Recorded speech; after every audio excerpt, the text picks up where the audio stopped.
Hi దోస్తులు, మీరు చూస్తున్నది మా ఉమ్మడి గుంటూరు జిల్లాలోని గురజాల టౌన్ అనమాట.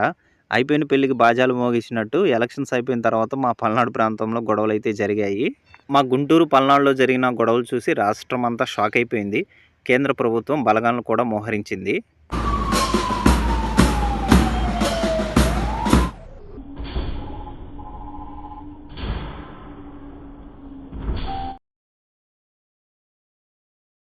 స్కూల్లో చిన్నపిల్లలు సిల్లీ రీజన్స్కే పోట్లాడుకున్నట్టు మా పల్నాడు ప్రాంతంలో కూడా భౌతిక దాడులు అయితే జరిగాయి. వాటితో ఆగకుండా నాటు బాంబులు, పెట్రోల్ బాంబులు, కత్తులు, కటార్లు తీసుకొని అయితే బయటకు వచ్చి దాడులు అయితే చేశారు. మా పల్నాడు ప్రాంతంలో గులకరాళ్ళు, నాపరాళ్ళు అయితే ఎక్కువగా దొరుకుతాయి. అందుకే వాటితోనే ఎక్కువగా దాడి చేసుకున్నారు. రామ్ గోపాల్ వర్మ గారు మన పల్నాడు పైన కాన్సన్ట్రేషన్ చేయలేదు, లేదంటే సినిమా ఖచ్చితంగా తీసేవారే. Before elections results part 1, after results part 2 తీసేవారు. చూడండి, ఈ దాడుల వల్ల మా ప్రాంతం అంతా నిర్మానుష్యంగా 144 సెక్షన్తో నడుస్తుంది. షాప్స్ అయితే అసలు ఓపెన్ చేయలేదు.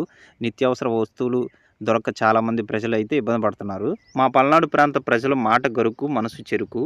మా పల్నాడు ప్రాంతంలో ఉన్న మనుషులందరూ మంచులేనండి, కాకపోతే కొంచెం రోషం, పౌరుషాలు ఎక్కువగా ఉంటాయి. పల్నాడు ప్రజలు మంచివాళ్ళు అయితే ఈ దాడులు, భౌతిక దాడులు ఏంటి అని అంటారా? ఆ మ్యాటర్కే వద్దామండి. మా గుంటూరు, పల్నాడు ప్రాంతంలో రాజకీయ నాయకులు సభలు, సమావేశాలు పెట్టినప్పుడు ప్రజల్ని రెచ్చగొట్టే మాటలు మాట్లాడుతూ ఉంటారు. అలానే మీసాలు మెలేయడం, తొడలు కొట్టడం చేస్తూ ఉంటారు. ప్రజల్ని ప్రొవోక్ చేసే తత్వంగా మాట్లాడుతూ ఉంటారు. ఈ గొడవలకి అదొక కారణం అని చెప్పవచ్చు. ఇక రెండోది ఆధిపత్యం, మూడోది రాజకీయ కక్షలు, నాలుగోది ప్రజల్లో అభివృద్ధిపైన అవగాహన లేకపోవడం, ఐదోది రాజకీయ నాయకులు బలవంతంగా నామినేషన్లను రద్దు చేయించడం, ఆరవది రాజకీయ నాయకులపైన వ్యతిరేకత పెరగడం, ఏడవది రాజకీయ నాయకులే రౌడీలుగా బిహేవ్ చేయడం, ఎనిమిదవది కొంతమంది పోలీసులు రాజకీయ నాయకులకు అనుగుణంగా పనిచేయడం, తొమ్మిదవది తప్పు చేసిన వారిని పోలీస్ స్టేషన్లో పెట్టిన సాయంత్రం కల్లా మన కులపోడోను, మన మతపోడో, మన పార్టీ ఓడో అని చెప్పేసి సాయంత్రం కల్లా రిలీజ్ చేయడం. మా పల్నాడు ప్రాంతంలో సహజ వనరులైన ఇసుక, మట్టి, సున్నప్రాయి ఎక్కువగా దొరుకుతూ ఉంటుంది. వాటిని కొంతమంది అక్రమంగా దోచుకుంటూ ఉంటారు. దోచుకునే వారిని క్వశ్చన్ చేసినా, అడ్డుకున్నా, ఏవైనా వ్యతిరేకంగా పోస్టులు పెట్టినా మనపైన కక్ష పెంచుకుంటారు. సో ఇవన్నీ కొన్ని కారణాలుగా చెప్పవచ్చు. మీకు తెలిసిన కారణాలు ఉంటే కమెంట్ రూపంలో తెలియచేయండి, ప్రజలకు అవగాహన కల్పించండి. వెల్కమ్ టు మంచివాడు యూట్యూబ్ ఛానల్. నా పేరు బూసా శ్రీనివాసరావు. ప్రస్తుతం నేను ఆంధ్రప్రదేశ్ రాష్ట్రం ఉమ్మడి గుంటూరు జిల్లా గురజాల్లో ఉన్నాను. సో ప్రస్తుతం గురజాల్లో అయితే 144 సెక్షన్ అయితే నడుస్తుంది.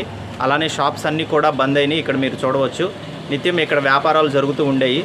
సో ఈ 144 సెక్షన్ అలానే ఈ షాప్స్ క్లోజ్ చేయడం వల్ల వ్యాపారస్తులు చాలా ఇబ్బంది పడిపోతున్నారు. సామాన్య ప్రజలు కూడా ఇబ్బంది పడుతున్నారు. చాలామంది ఈ షాప్స్ని రెంట్లకు తీసుకొని షాప్స్ రన్ చేస్తూ ఉండేవారు. గతంలో కూడా 144 సెక్షన్ అలానే షాప్స్ క్లోజ్ చేయడం వల్ల వ్యాపారస్తులు చాలా నష్టపోయారు.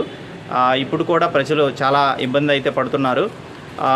ప్రస్తుతం ఈ ఎలక్షన్స్ గొడవల్లో పల్నాడు ప్రాంతంలో 1600 మంది పైన కేసులు అయితే నమోదయ్యాయి. అలానే 1300 మందిని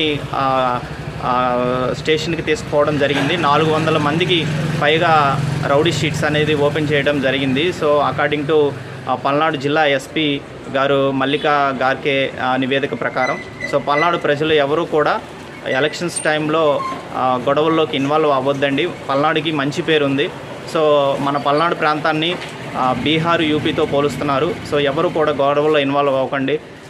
ఎవరు గెలిచినా సమన్వయం పాటించండి.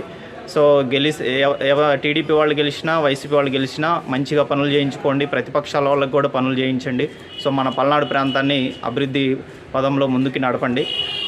ప్రజలకి అవగాహన కల్పించడం కోసమే నేను ఈ వీడియో చేస్తున్నాను.